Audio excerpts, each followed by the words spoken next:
बिस्मिल्लाहिर्रहमानिर्रहीम। आज हम एक और किताब के बारे में बात करेंगे।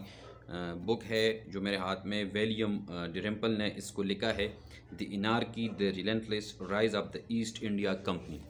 तो ये किताब उस वक्त उस ज़माने की दुनिया की जो सबसे पहली बड़ी मल्टीनेशनल ऑर्गेनाइजेशन थी उसके बारे में है, और जो टैक्टिक्स उन्होंने यूज़ की है और बरसग़ीर को किस तरीके से उन्होंने कब्ज़ा किया है, तो ये उसके बारे में है। ज़्यादातर हम सुनते हैं कि द ब्रिटिश कॉन्क्वर्ड इंडिया, लेकिन ये बात सही नहीं है। ब्रिटिश गवर्नमेंट ने हिंदुस्तान को ना हमला किया था और ना हिंदुस्तान को कब्ज़ा किया था, बल्कि यही वो एक मल्टीनेशनल कंपनी थी, द ईस्ट इंडिया कंपनी, जो 1595 में वजूद में आई थी। और उस वक्त बरतानिया एक गरीब ज़रई मुल्क था। ये कंपनी को शुरुआत में जिस तरह जो भी स्टार्टअप होते हैं, जो आजकल हम देख रहे हैं, जिन मुश्किलात का उनको सामना होता है या जो उनके सामने जो कंपटीटर्स होते हैं, तो उस वक्त जो डच कंपनीज थी ये उनके बड़े मुकाबले होते थे। लेकिन ये जब डच कंपनीज से आगे उनकी जो रिलेटेड बिजनेसेस थे उस टाइम स्पाइसेस की, उनमें आगे नहीं जा सकी, तो ये इसने इंडिया की तरफ अपना रुख किया था। और जब ये इंडिया में पहुंचा और फिर किन तरीक़ों से वो पूरी बरसग़ीर पे काबिज़ हो गया, तो यही सारी रुदात आपको इस बुक में मिलेंगी।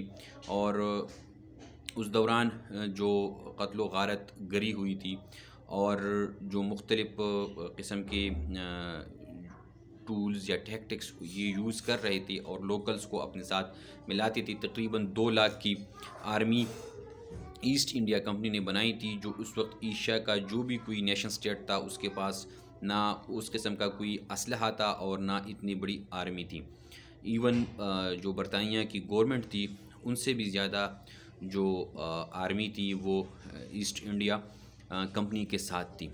इसमें ईस्ट इंडिया कंपनी के बारे में हमें ये भी मिलता है कि किस तरीके से इन्होंने जो ब्रिटिश का जो पॉलिटिकल कल्चर था उसको किस तरीके से उन्होंने करप्ट किया था, किस तरह जो लॉबिंग का कल्चर है आज हम देख रहे हैं, तो ये ईस्ट इंडिया कंपनी ने शुरू की थी। वो जिस तरह पार्लियामेंटेरियंस एमपीज़ को ये ख़रीदते थे और फिर वो उनके हक़ में पैसे ले देते थे, या अगर जो बंगाल में जो फेमेन आया था और जब इस कंपनी को गवर्नमेंट ने बेल आउट किया था, तो यही है इस बुक में।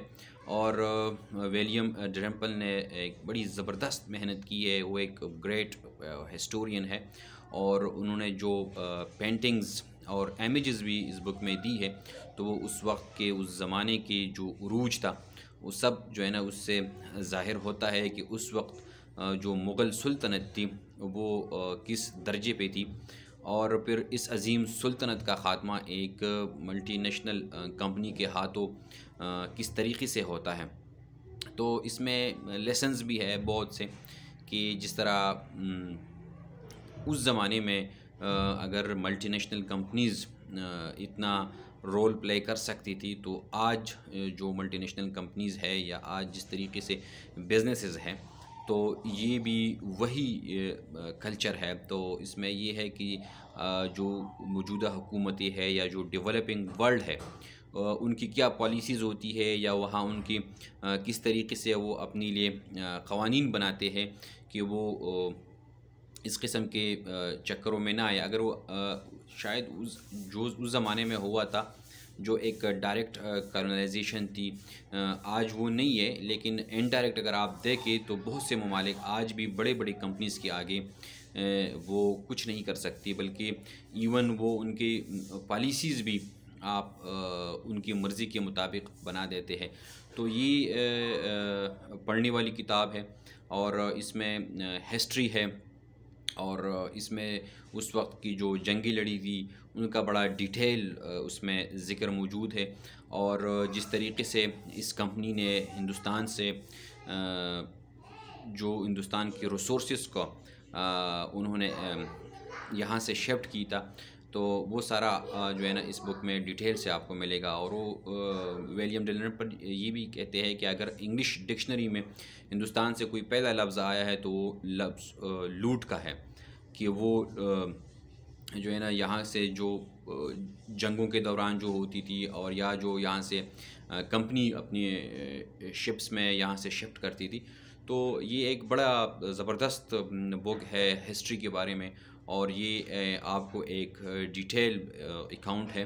तो इसका पढ़ना बहुत ज़्यादा ज़रूरी है जो हिस्ट्री की स्टूडेंट है, या वो लोग जो तारीख़ के साथ उनका लगाव है।